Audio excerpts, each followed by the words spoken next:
what are the chances that we can meet the SDGs by 2030? That is Pacific owned, Pacific led, and Pacific implemented.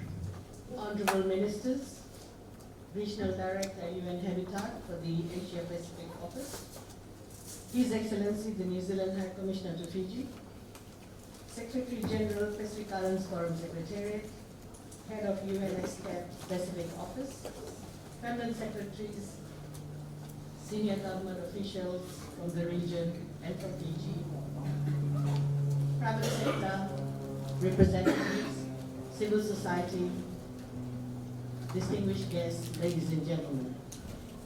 Bula Vinaka, namaste, and welcome to the 5th Pacific Urban Forum, known as PUF, I heard.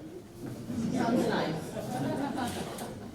Fijians are known for big smiles and warm hearts, making us the most hospitable and happiest people in the world. Allow me to extend the same hospitality on behalf of the Fijian government to each one of you here today. Ladies and gentlemen, it is a pleasure to host you in Fiji for the 5th Pacific Urban Forum. Hosting the PUF meetings has always been of high importance to Fiji. We are a bit selfish. The reason why we are hosting you, because we want to learn from you. Simple as that. So this forum we are looking forward to. Fiji has embarked into a number of activities, and we would like to learn whether we are on track and what more can we do so that we are able to fulfill our national objectives, which is enshrined in our National Development Plan. So this particular forum will definitely give us the opportunity to explore new ways of doing things. When I go back to my old days with Department of Environment, I used to work for the Ministry for Local Government. Things then, in my view, was much better. But over the years, I don't know what has happened, and we need to revive some of the institutions that we have in Fiji so that it can function better.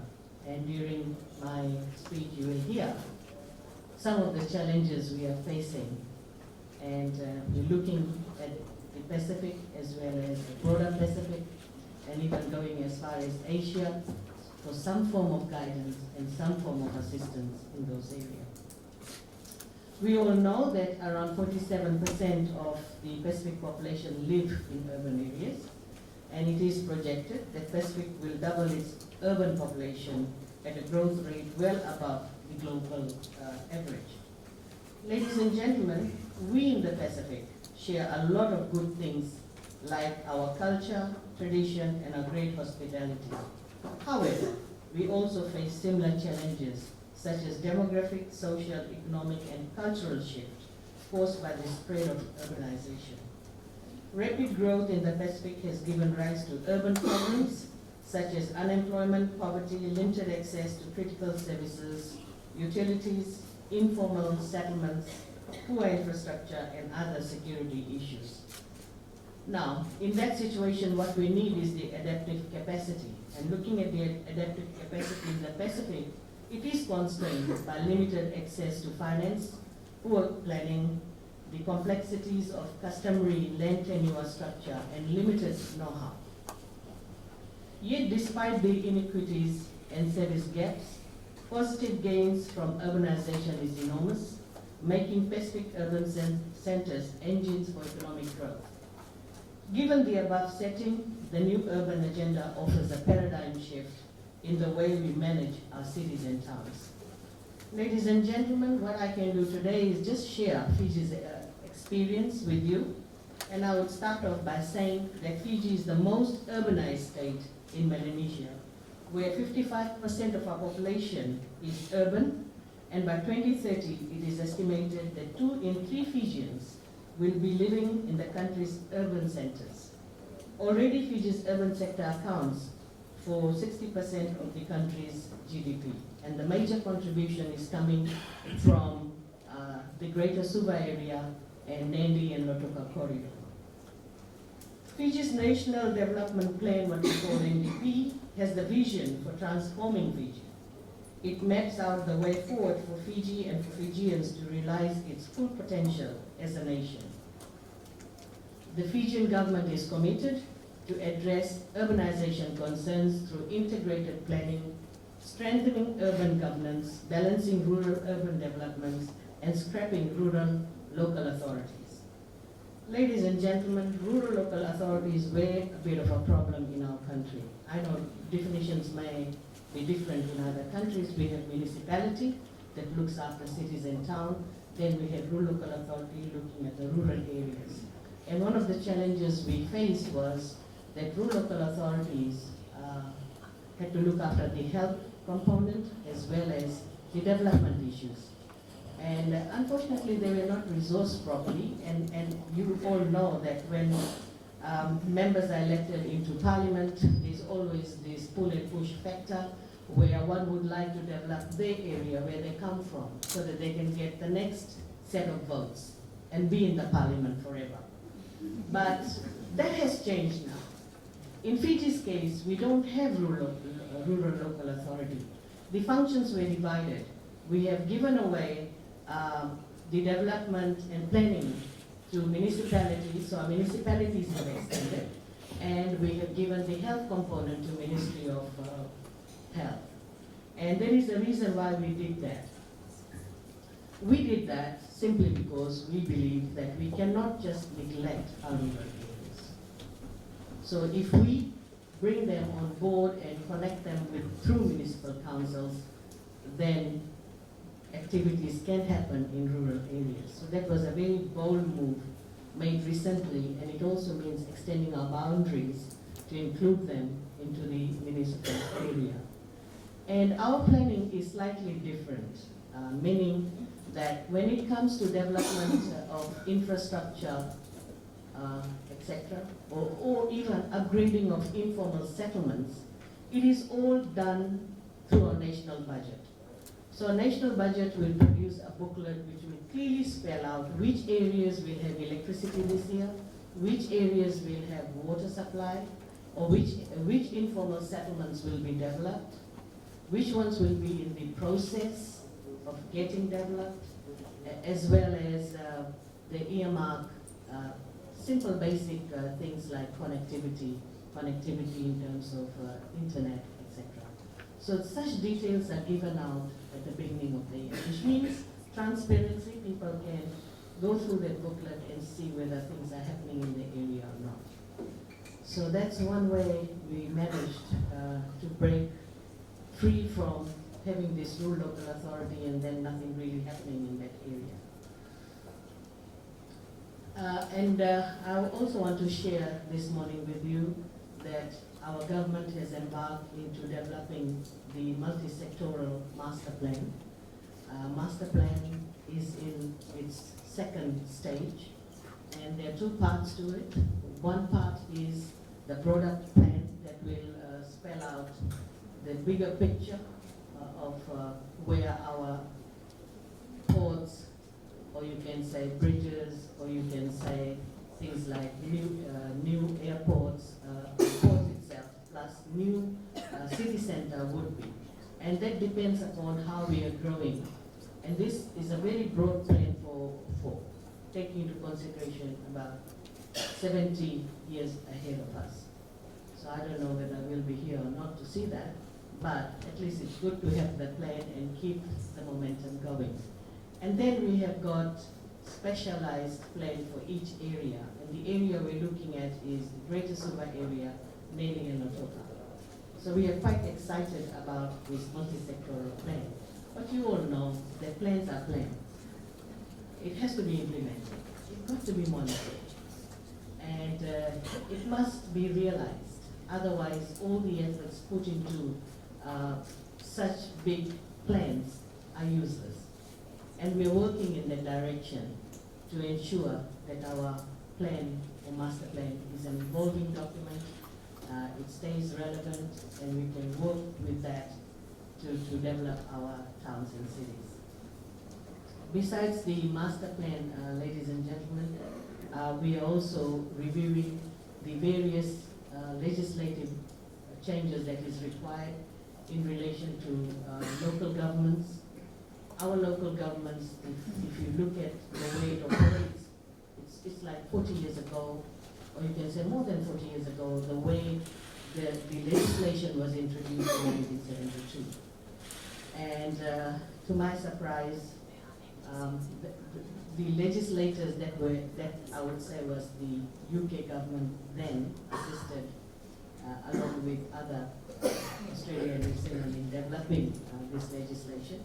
And we've seen major reforms have taken place in many other countries, but we are sitting tight with the same legislation without actually making any major changes in the institution or in terms of looking at governance and financing. And because of that, the Fiji government has now started funding the municipalities.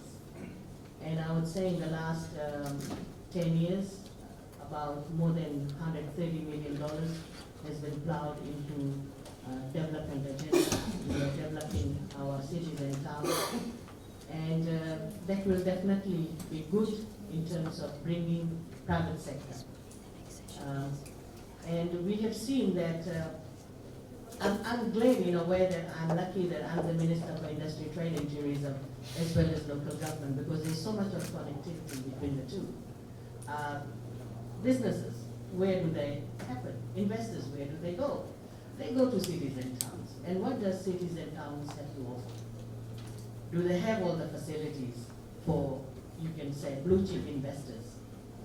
So this relationship is extremely important. And even if you look at ease of doing business, Fiji hasn't done very well. And we are making major changes in the way we should improve the ease of doing business ranking globally. And there are two things that we have taken head on. One is starting a new business and construction permit approval process, which often causes major delays. And for those two activities, we have adopted or we have set ourselves to use online platform for the approval process. So this month on 10th, we are launching the first one, which is the information portal. Information portal, again, is extremely important. Because what happens in the Pacific when things are not clearly stated or written, where you have brochures and pamphlets to guide developers, then there is utter confusion. There's always subjective decision making. So if the developer goes and sees someone, that person will say, okay, this is the process. And after 2 weeks, when they compile all the information and turn up in the office, and if that officer is not there, somebody else is there, no, this is the process. And that causes unnecessary. So by having this information on the various development process online, it means everybody is on the same page. So that was very crucial for us to start the process going. And for the next financial year, we are rolling out the other processes in relation to the construction permit. We would like to do the approvals all online. So that means a major shift in the manner our various government departments are operating. They're too used to paper. Everything has to be made into copies, about 10 copies, and then 10 copies needs to be submitted to 10 different agencies, and then later on we don't know who's doing what. But by having everything on a digital platform, it means tracking the approval process. So these are major activities happening in the country, and we are very proud that we should be able to achieve that and at the same time improve the ease of doing business. Having said all this, I can say that we face challenges, lots of challenges. Major challenge that we face is the recruitment and retainment of specialized people in the country. There is acute shortage of planners, engineers, urban designers, even professional local government staff. And that is a major challenge that we face. And what we need is training, capacity building, and and making the staff orient themselves so that they can understand what is happening globally and use some of that knowledge in the country itself. That is very crucial. Then we also have other challenges. Other challenges are mainly related to the implementation. We can have everything on paper, but when it comes to implementation, that's really a major problem. And I'm sure most Pacific Island countries, you may be having all these beautiful plans, policies, it must be sitting on the shelf. And we have to drive it. We have to make sure that it gets implemented. And for that reason, we have got a 5-year development plan and we've got a 20-year development plan. So 5-year development plan, we call National Development Plan, started in 2017. And as government agencies, as ministers responsible for different areas, we need to always look at the development plan and question ourselves, are we moving? How are we doing on different activities? So that is actually driving the work of the various ministries. But the challenges remains, at the higher level, we may know about the development plan. But then at the implementing stage where the staff needs to be on the same page, they're not. And that becomes a huge problem. But looking at the national urban, the urban agenda that we have, I would say that Fiji has used the various principles that are within the new urban agenda, and we are now pushing it through our multi-sectoral planning processes. And we hope that we'll be able to achieve that. It's not an easy road, but we'll get there.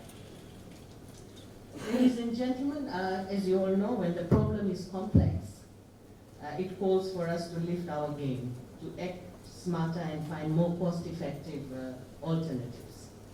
In the next 3 days, we will have an opportunity to focus on these common challenges and threats that our countries face. The 5th Pacific Urban Forum will give us the opportunity to discuss how we can enhance the urban management, which is critical in creating a better social, economic, and environmental urban outcomes for the Pacific Island countries. On that note, I encourage you to share your expertise, your experience, your successes, and more so your failures. We're going to learn more from the failures so that each other, different countries will take that back and they will try and work on it so that they don't make the same mistakes. Because mistakes can be very costly when it comes to planning. You have the wrong bridge or the wrong drain, you can know what can happen. So I hope your discussion will stimulate further actions on the ground. That's what we want. We want actions on the ground and not just discussion in the room. So I hope that the actions on the ground will indicate that the discussion that took place today is working. And that's what I would like to see. And besides the 3 days of hard work in this room, I know it can be quite tiring from morning till afternoon. Just talk, discussions, it can be difficult to be in the room. So please do take out time and visit our cities and towns. And just to let you know, Nadi will be declared Nadi City by October this year. So with these words, thank you very much. Pinaka Bakalero.